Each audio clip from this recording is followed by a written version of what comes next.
Estoy ya. La otra cosa que se produce. Hay gente que me dice, no, pero Pico, ¿sabes? 15 páginas, cabros, mínimo 15 páginas. Si tienes un manga de 100 páginas, manga no más, no hay problema, mínimo 15 páginas. Si ya tenías un manga que hiciste hace años incluso, o que hiciste hace tiempo, mándalo. Entre más páginas mejor, porque yo puedo ojear y ver qué tal tu nivel. Nosotros podemos ojear porque tenemos un grupo de eso.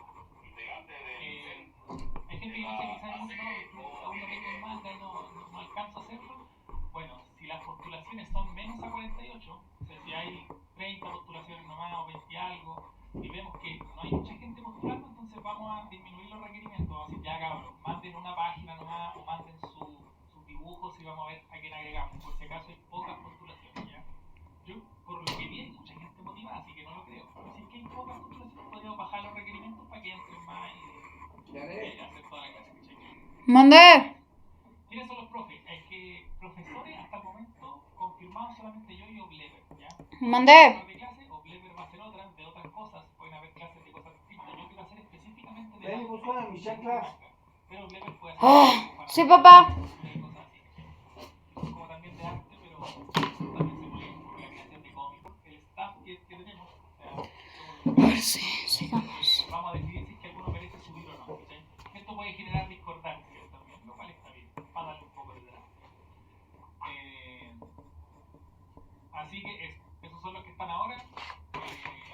Y va a haber discusión también, pues no, es que hoy he puesto Murata, hoy he puesto otro, ya lo sé, pero quise poner los tres más conocidos de grandes.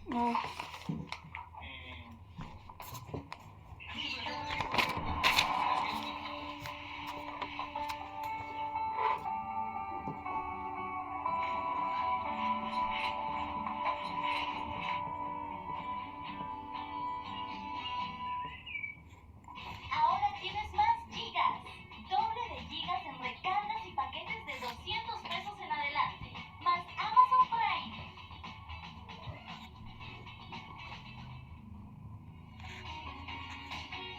Encuentra la frescura a tu medida y enamórate de Poet. Los Nissan Black Days aún no terminan. Estrena tu Nissan con hasta un 23% de descuento, más un enganche desde 10%.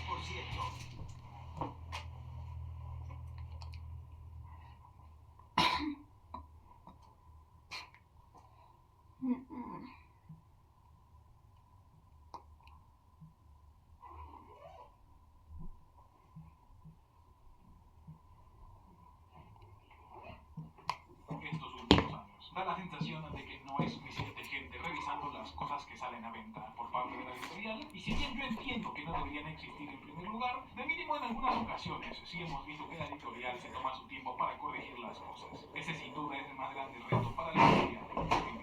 Y yo sé que todas las quejas más comunes con Panini es el precio. Pero sorprendentemente, al día de grabación de este video, ellos son la editorial más barata, 169 pesos y 100 variados. A excepción de atrasos con la aprobación o la negociación de Japón, Panini ha publicado religiosamente todas sus obras aquí en México, incluso las que casi nadie conoce. O díganme, ¿sabían que Shangri-La Frontier ya va en el tomo número 21? ¿O que vamos al día con Thunder 3?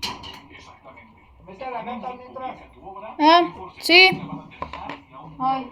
Ellos son los culpables de que no se Espérame tantito. A ver, sáquense. A ver, quítense, lárguense, órenle. Chamacos estos.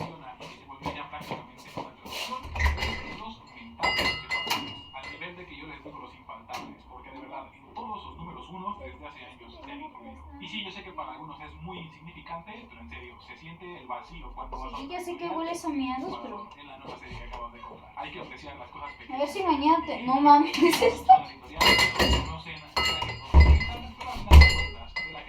Sí, mi niña, sí. Sí, mi niña. Pues yo no lo creo, la verdad. Panini fue a la que le tocó cortar hierba cuando esto todavía era un terreno. Y fue la que mejor respondió a las editoriales japonesas, cuando todavía estaban un poquito espantados de México debido a lo que había pasado en años anteriores. Así que Panini simplemente aprovechó el bug y trabajó como debía trabajar cuando más Japón necesitaba ver compromiso en las editoriales de acá. Actualmente ya tienen prácticamente todo lo popular, por lo que se han estado enfocando en mejorar sus ediciones. en darle reedición a las obras viejas que tenían una edición un poquito más sencilla en comparación a lo que ofrecen hoy. También ya empezaron a echarle un ojo a las ediciones especiales, empezando con sus obras más famosas. Y parece que ese va a ser el enfoque para el siguiente año. Poner bonitas todas ¿Qué? es lo que todavía le tienen echando un ojo a las obras que empiecen a hacerse populares. Que no, ahorita. No te vayas a cagar. Más que nada porque ya tienen por ahí gente respirándole en la nuca. Lo siento, pero no, ahorita no. Luego, ahorita. Espérate. No. ¡Que no! Lleva poco más de 3 años aquí en el país y ya tiene Marta. bastante variado su catálogo. Tienen desde los siempre confiables shonen de peleas como Gachakuta y Tobera. ¡Que no! También manejan una gran Espérate tantito. romance de diferentes demografías, como Yamada Kun, en La Hermosa Luna Crepuscular, Skippy Loafer, y también tenemos coyotas como lo son el Leviatán. No te vayas a Han miar. entrado al BL desde un principio con el universo de Yanome. Más recientemente están por entrarle al manga y ya buscaron entrarle por ahí también a las novelas ligeras con esta de Semantic Error, que es un formato completamente diferente a lo que cualquier otra editorial ha intentado meter aquí. No, ni se te ocurra. Manejaron muy bien las licencias que consiguen para poder construir una base muy sólida que pueda acercar a cualquier persona. En general están muy bien establecidos. Se siente como si hubieran seguido exactamente los pasos que cualquier editorial nueva debe seguir. Ya, el único detalle por ahí es su dependencia con España. Verán, Distrito Manga... Que te esperes tantito, mi niña, no. Unos meses después fue que llegó aquí al país. Y para aprovecharse de que precisamente en España ya iban adelantados, pues empezaron a supeditar alguna de sus series. O sea, traerse el trabajo de allá para aquí, nada más darle su adaptación. Pero debido a que el mercado de España es completamente diferente al de México, pues de vez en cuando nos toca sufrir cosas de allá que no tendrían por qué estar pasando acá. Cosas como Complex Age, Farewell by Disclaimer y Beg en su tiempo sufrieron un cambio de periodicidad a media publicación porque en España no estaban funcionando del todo bien y allá es un poco más común eso de hacer que tarden más en salir si es que no están teniendo la recaudación que esperaban. En casos más extremos, como en el de guardaespaldas de Juan Guacabane, llamada Kuno Kamekano, nos ha tocado esperar muchísimo tiempo, incluso a veces más de 6 meses, ya que en España no suelen salir tan seguidos. Pero bueno, eso solamente aplica para algunas obras, porque afortunadamente sí hay unas que se consiguieron aquí específicamente para México. Cosas como Skippy Loafer, Gachakuta, Shinzo Bandala terminaron su publicación en un tiempo bastante acorde a lo que solemos tener aquí en México. Por lo que les recomiendo que si van a comprar algo de la editorial, se vayan por esas, para que se den cuenta de que cuando se trata del mercado de México, como su tiempo que llevan en el mercado.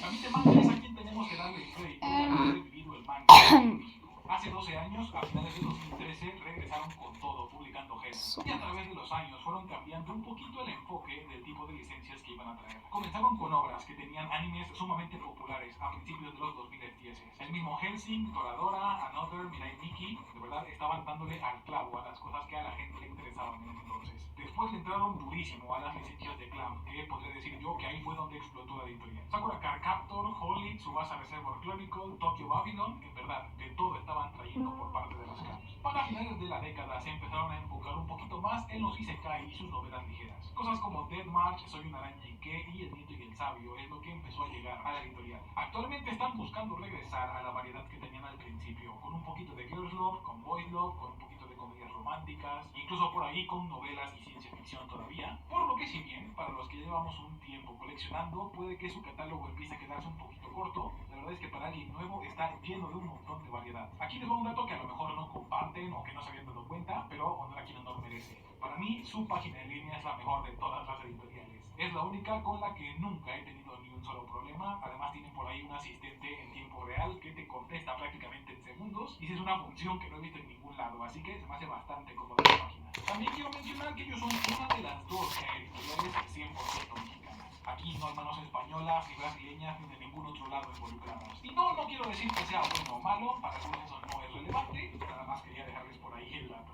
Ahora, tenemos que hablar del elefante en la habitación, y es que sí, ellos suelen priorizar muchísimo sus series que sí venden sobre las que no. Hay series como Que se jode el futuro, que en 2 años terminó 7 volúmenes, o sea, uno cada 3 meses más o menos, pero después tenemos obras que llevan casi un año o más de un año que no han podido continuar. Este es el gran reto que enfrenta la editorial actualmente, y obviamente es algo que se debe atender inmediatamente. 2026 debe ser el año en el que pongan en orden todas sus salidas y que sean un poco más constantes para que el público empiece a regenerar su confianza con ellos y sus anuncios sean mejor recibidos, porque la verdad su elección de licencias últimamente está mejorando bastante.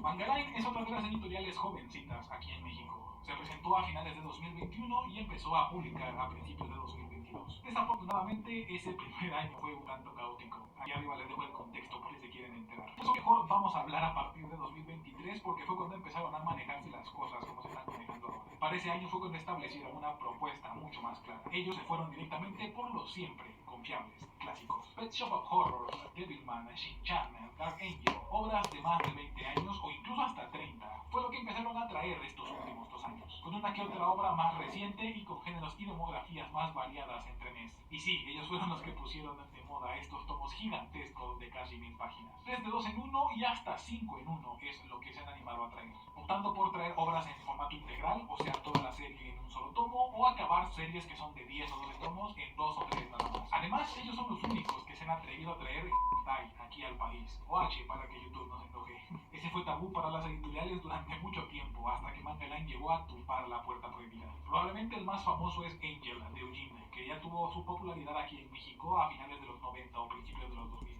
Ahora, tenemos que hablar de la forma en la que funciona esta editorial, porque es un tanto diferente y es lo que a mucha gente no le termina de convencer. Debido a que sus tomos son gigantescos, sus continuaciones son un poquito más pausadas. Más o menos cada 3 o 4 meses tienen algo llamado la Semana Manga Line, que es cuando dan anuncios nuevos o de continuaciones y ponen en preventa todas esas obras. Después de esa preventa todavía toca esperar 1 o más meses para que salga ese volumen. Y esa es la gran crítica que tienen los fans con la editorial, ya que no les gusta lo espaciado que salen los tomos después de realizar la preventa. Ya ver, yo que tengo un montón de obras por leer, la verdad es que no me afecta tanto, pero comprendo si es que eso es lo único que estás esperando para tu mes. Es cierto que este año estuvieron sacando mucho más cosas que el año pasado, y de hecho el año pasado ya habían sido la segunda editorial con más estrenos en el país. Pero aún así da la sensación que lo mejor sería que pusieran en venta sus volúmenes sin siquiera hacer una preventa para que la gente no se sienta tan eterna a la espera. Aunque bueno, esta técnica de preventa también tiene su lado bueno, ya que la editorial ha tomado como costumbre agregar extras bastante exclusivos a este tipo de venta. Y en verdad se han puesto creativos, ¿eh? Desde los típicos postales y separador hasta cosas más específicas como un shikishi firmado por el autor, pasando por el medio con cosas como sobrecubiertas exclusivas, rompecabezas, imanes y hasta una tote bag. Así que sí hubo de todo un poco. Además, ellos son los únicos que han logrado traer portadas variantes regulares aquí al país. Prácticamente todo lo de Bonagai tiene 2 portadas, la normal en su tienda en línea y la exclusiva en Mixup. Lo cual a mí me parece importantísimo para diferenciarnos del resto de mercados del planeta. Si consideramos la línea tan marcada que tienen con sus licencias y los tipos de extra que nos han traído, la verdad es que yo creo que Manga Line es la que mejor ha sabido establecer su identidad en el mercado y eso me parece valiosísimo. Devir era hasta hace unos meses la editorial más joven aquí en el país. Después de dominar Brasil y Portugal, llegaron a México, donde ya eran conocidos por sus juegos de mesa. Y si bien uno pensaría que por tener ese currículum vendría aventando billetazos para poder encontrar las mejores licencias para el mercado, la verdad es que se fueron un poquito más tranquilos. En noviembre de 2024 debutaron con La chica del exterior y Gannibal, 2 historias que pueden considerarse un tanto oscuras, una de fantasía y una de crimen, pero que parecían compartir esta temática medio lúgubre. Sin embargo, al final no fue más que una coincidencia, porque a palabras de los editores, ellos buscan traer obras de todo tipo. Este año estrenaron 2 licencias más: Las pesadillas de Hideshi Hino y La rosa de Versalles, una historia de terror y una historia de romance y política, para que entiendan que sí va a ser súper variado todo el business. De momento han andado muy cautelosos con una publicación bimestral que de vez en cuando les cuesta mantener, pero que mantienen a flote como pueden. Pero sin duda su reto más grande para este 2026 va a ser su distribución, porque durante la gran mayoría de este año los únicos lugares donde podías conseguir sus mangas eran en los Sanborns, y como sabrán, no todas las ciudades del país tienen un Sanborns y no a todos los Sanborns estaba llegando correctamente su material. También podías conseguirlos en las tiendas donde ya tuvieran sus juegos de mesa, pero el mismo caso. Afortunadamente, para finales de este año ya empezaron a abrir su tienda por ahí en Amazon y poco a poco van a ir subiendo sus mangas para poder tener mejor acceso a ellos. Para mí, ellos son los que están consiguiendo las obras importantes que para otras editoriales estaban quedando de segundo plano. A mí me parece increíble que hasta que ellos llegaron fue cuando pudimos tener La rosa de Versalles aquí en México, siendo que es una obra sumamente importante para la historia del manga. Así que esperemos que por ahí es donde se muevan ellos. Quién sabe, apenas llevan un añito y tienen tiempo todavía para poder establecer qué es lo que van a traer. Mishima Ediciones son literalmente recién nacidos en esta industria.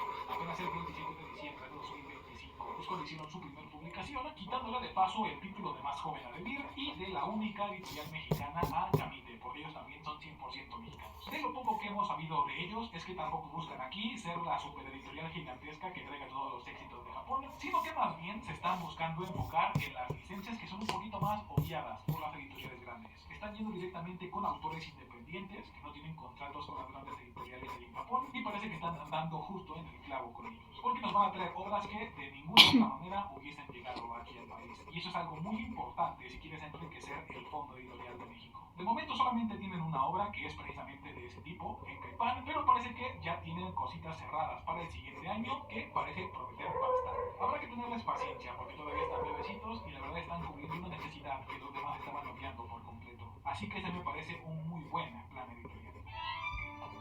La evolución que tuvo la industria este 2025 fue sumamente impresionante. Todas las editoriales empezaron a cambiar mucho y empezaron a enfocarse mejor en lo que quieren hacer en el futuro. Yo en 2023, cuando cumplimos los 10 años, empecé a pensar que ya estábamos llegando a un punto de madurez bastante interesante y para 2025 la verdad es que se nota. Ya no somos el mercado pequeñito y emergente de México. Yo sé que de todos modos para muchos lo que dije no fue suficiente, así que los invito a que me dejen aquí abajo su opinión acerca de cómo ven las cosas en las editoriales mexicanas. ¿Lo ven tan prometedor como yo o de plano creen que ya estamos en un punto en el que todo está mal? Finalmente les dejo en la descripción un link a la tienda de cada una de las editoriales para que se den una vuelta por ahí y puedan checar todo el catálogo que tienen si es que algo les interesa. Así que nada, hasta ahí les vamos a dejar el día de hoy. Espero que les haya gustado la review, ya saben que mi nombre fue Miguel Solís y nos vemos hasta el próximo video.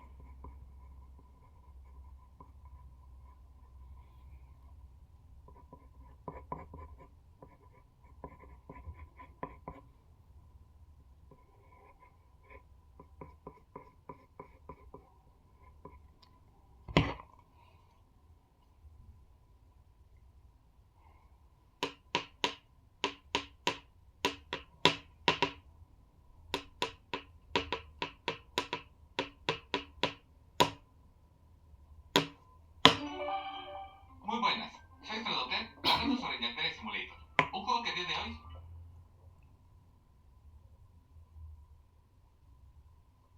Si quieres aprender a dibujar anatomía femenina, este vídeo te interesa.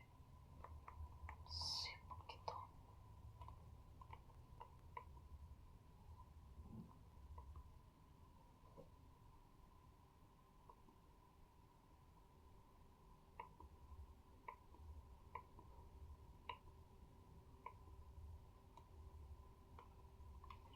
¿Por qué los mangas son en blanco y negro? La mayoría piensa que es para ahorrar dinero, otros creen que es porque es tradición, pero la verdad es mucho más profunda. Hoy te voy a llevar detrás de los bastidores de la industria manga, donde el color no es solo una elección artística, es también un lujo, un símbolo y a veces una batalla por sobrevivir. Prepárate.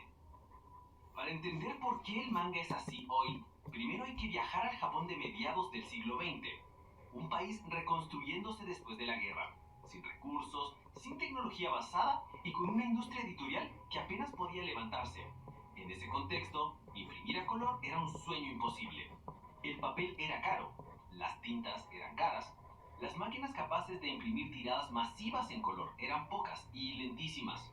Así que cuando los primeros magazines de manga comenzaron a surgir como Shonen Magazine y Shonen Sunday, solo había una opción viable: imprimir en blanco y negro para poder sobrevivir. Y lo curioso es que esa limitación económica terminó convirtiéndose en una estética, un estilo propio, una identidad que definió a toda una generación. Pero aquí viene la parte que casi nadie menciona.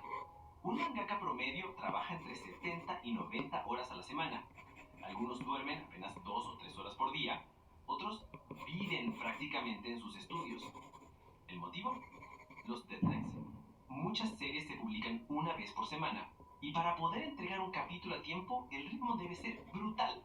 Un capítulo semanal de 18 a 20 páginas con fondos, personajes, tramas, entintado y correcciones. Si eso fuera en color, simplemente sería imposible. Y aquí está la clave. El manga es en blanco y negro, porque si fuera color no existiría.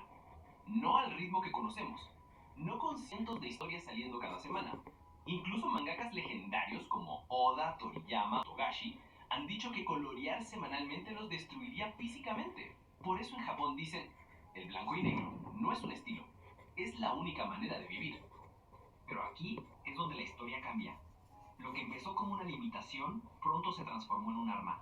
Los mangakas aprendieron a usar el blanco y negro para crear algo que el color jamás podría imitar. Contrastes brutales, emociones puras, atmósferas intensas, las sombras profundas de Berserk, la belleza estética de Naruto, las líneas dinámicas de One Piece. El blanco y negro obliga al artista a dejar lo esencial, y esa simplicidad, paradójicamente, era más fuerte. En un mundo visual saturado de colores, el blanco y negro tiene un poder casi cinematográfico, casi espiritual. Ahora imagina esto. Cada semana revistas como la Shonen Jump imprimen entre 1 millón y 2 millones de copias. ¿Te imaginas el costo que tendría si todo eso fuera en color? Sería imposible mantener los precios bajos que hacen accesible el manga para estudiantes, niños y jóvenes. Por eso el blanco y negro no solo es una elección artística, es la columna vertebral del sistema editorial japonés.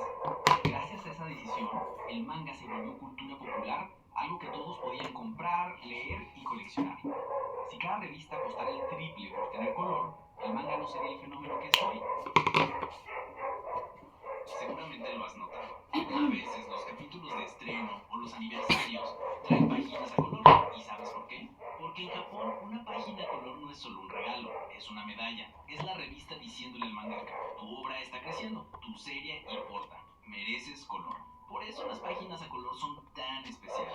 Y por eso muchos fans coleccionan esas ediciones como tesoros. Ahora, la gran pregunta: con tabletas digitales, apps como Manga Plus y plataformas como Webtoon, ¿veremos más mangas a color? Quizás sí, pero no en la forma tradicional. El color funciona para Webtoon, donde la lectura es vertical, semanal y enfocada en pantallas. Pero en Japón, el blanco y negro sigue siendo el alma del manga impreso. Es velocidad, es identidad, es tradición, es técnica, es historia. Y aunque algunas series experimenten con versiones coloreadas, el blanco y negro seguirá siendo el corazón del manga por muchos, muchos años.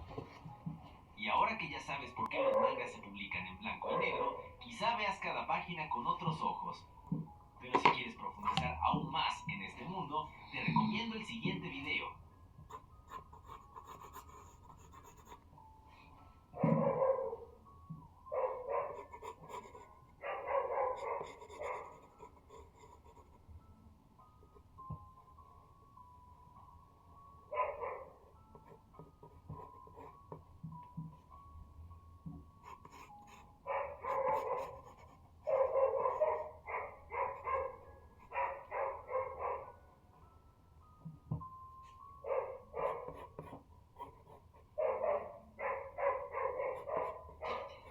Tarde otra vez, querida. Lo bueno es que hay Yenimoto. Llega a tiempo pagando menos.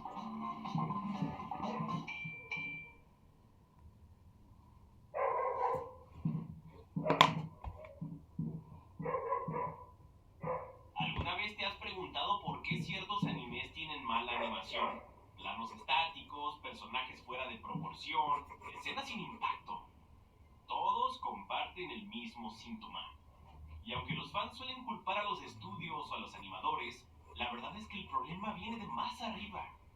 Hoy te voy a contar la verdadera razón de por qué los animes actuales tienen mala animación. Y te adelanto que los culpables no están detrás del lápiz, sino detrás del dinero. Para entender el caos actual del anime, hay que hablar de una figura poco mencionada, pero que decide prácticamente todo: el comité de producción. En Japón, la mayoría de los animes no son financiados por un solo estudio. Detrás de cada proyecto hay un grupo de empresas, editores, discográficas, cadenas de TV, agencias de publicidad e incluso jugueteras, que forman una especie de alianza temporal para producir una serie.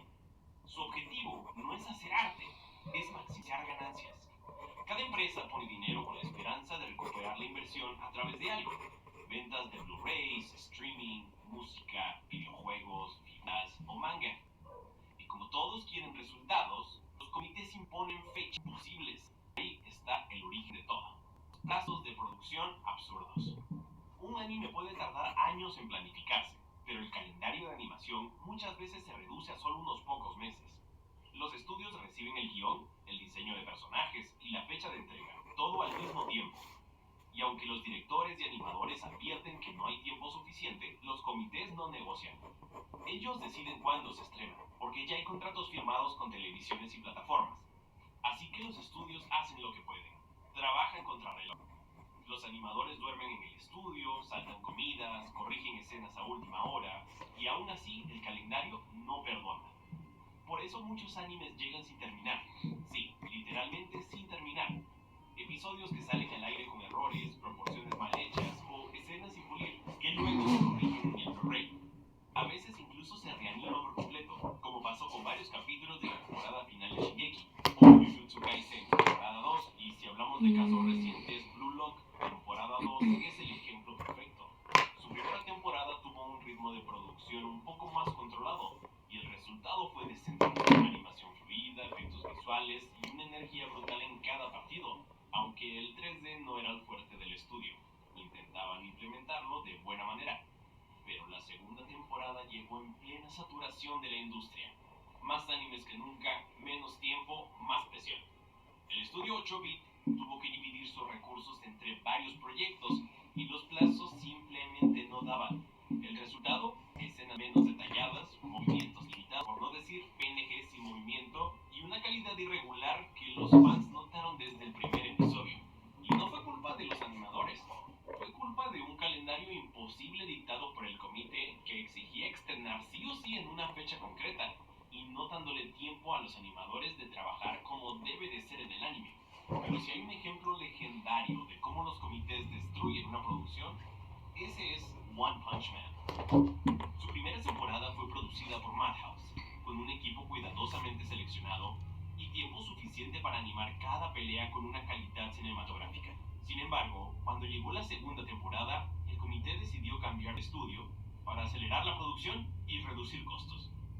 Le dieron el proyecto a JC Staff, un estudio competente, pero que es conocido por siempre estar sobrecargado de trabajo. El resultado fue un mediocre si lo comparas a lo que fue la primera temporada. Los plazos eran tan cortos que los animadores apenas podían entregar los cortes a tiempo. La diferencia entre una temporada y otra fue tan grande que incluso hoy los fans la usan como ejemplo de cómo las decisiones corporativas pueden arruinar una obra. Y eso nos lleva a la más reciente tercera temporada, recién estrenada y con unos 2 capítulos hasta el momento en la fecha de este video, donde podemos ver un cambio notable en el dibujo, siendo más detallado en comparación con la segunda temporada. Pero sigue estando muy por detrás a lo que se esperaba. Han pasado más de 6 años desde la segunda temporada de One Punch Man, y muchos pensaban que ese largo silencio sería una buena señal. Se están tomando su tiempo, decían. Seguro están preparando algo grande. ¿Cómo es posible que, después de tanto tiempo, siga viéndose así? La respuesta está, una vez más, en el comité de producción. Porque aunque hayan pasado 6 años, ese tiempo no significa que el anime haya estado en realidad en producción durante 6 años. La realidad es mucho más cruda. Gran parte de ese tiempo se fue en negociaciones internas, decisiones corporativas y disputas entre empresas que forman parte del comité. Decisiones sobre quién financia, quién distribuye, qué estudio lo animará y cuánto dinero se invertirá. Y durante esos años, la prioridad nunca fue la calidad, sino el momento ideal para vender. El comité de producción ve a One Punch Man como una marca, no como una obra. Y cuando la popularidad del manga volvió a subir, vieron una oportunidad perfecta para reactivar la franquicia, sin importar si el equipo tenía el tiempo o los recursos para hacerlo bien. Y todo esto nos lleva a una verdad incómoda. La mayoría de los estudios no tienen poder sobre sus propias series. No deciden cuándo se estrenan, ni cuánto tiempo tienen para producirlas, ni cuánto dinero se destina realmente a la animación. El comité de producción manda. Y como esos comités no entienden de arte ni de animación, solo ven números. Mientras se cumplen los plazos, mientras haya popularidad en redes y las figuras se vendan, el resto no importa. El anime ya cumplió su función como producto. Por eso la industria está tan saturada. Cada temporada salen decenas de series nuevas porque los comités compiten por ocupar el calendario televisivo. Pero esa saturación tiene un precio. Animadores agotados, series sin alma y una calidad visual cada vez más irregular. Los estudios pequeños sobreviven como pueden, aceptando proyectos por necesidad. Los grandes, como MAPPA, se ven obligados a producir múltiples series a la vez. Y los fans terminamos recibiendo animes que podrían haber sido increíbles, pero se quedaron a medias. La animación japonesa tiene una paradoja. Cada vez hay más dinero, más demanda y más fama internacional, pero las condiciones detrás...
con la posibilidad de que esto se pueda llegar a cumplir, ¿no? Y la verdad,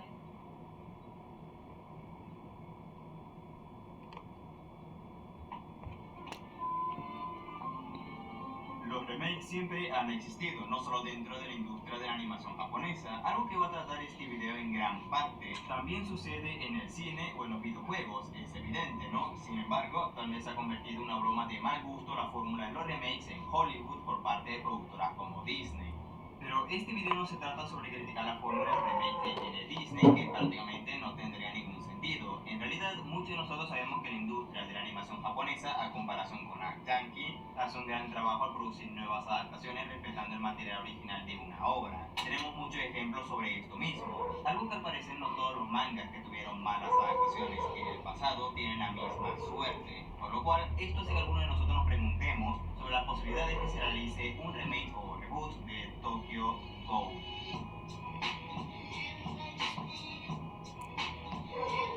Un anime producido por el estudio Pierrot que trata de adaptar el manga de Suicida, un estudio reconocido por ser encargado de realizar todos los capítulos de relleno de Naruto, entre otros animes que esté bajo su propia producción. Entonces ya desde un principio se podía presentir que el resultado de esta adaptación no iba a terminar para nada bien de una manera u otra. Pero el proyecto de la primera temporada no es tan malo. La primera temporada de Tokyo Ghoul es para muchos la mejor temporada de todas las adaptaciones que se han hecho. No hay mayor conflicto o discusión en esta parte, hasta incluso yo estoy de acuerdo. Sin embargo, no es una adaptación perfecta y que no esté libre de errores. Es evidente que este anime los tiene, que en gran medida son algunos puntos fatales como la construcción de la sociedad y los ghouls, que rodea la trama principal de esta narrativa, en lo cual debe ser un punto muy importante para la misma obra. El manga, a diferencia de la adaptación, Suicida tiene un cuidado muy meticuloso sobre este apartado, siendo su mayor potencial, y es muy notable. Al cambio, el formato animado, si bien respeta la narrativa del manga, tiene un nivel muy rápido, y esto junto a la manera de contar la historia, se aleja de la esencia que el mangaka quiere transmitir. El anime tiene 12 episodios, solo para potenciar los combates que ocurren, y vaya, está muy bien elaborado, no te voy a mentir. La cuestión viene siendo cuando he sacrificado la madurez en la cual está tratado el desarrollo de un trasfondo por esos combates épicos. Aunque esta sea la más aceptada en cierto nivel para la mayoría del público, en mi opinión la segunda temporada está mala por culpa de los errores de la primera, pero en realidad no era una adaptación tan espantosa. A veces entra en el calificativo de mediocre en gran parte, pero la diferencia empieza a notarse cuando en realidad había todas las posibilidades para poder mejorar estos aspectos mientras la historia seguía avanzando con nuevas temporadas. La cosa sería que vivimos en una realidad donde todo se fue a la mierda cuando empezó la continuación de lo que sea, que era Tokyo Ghoul en ese punto.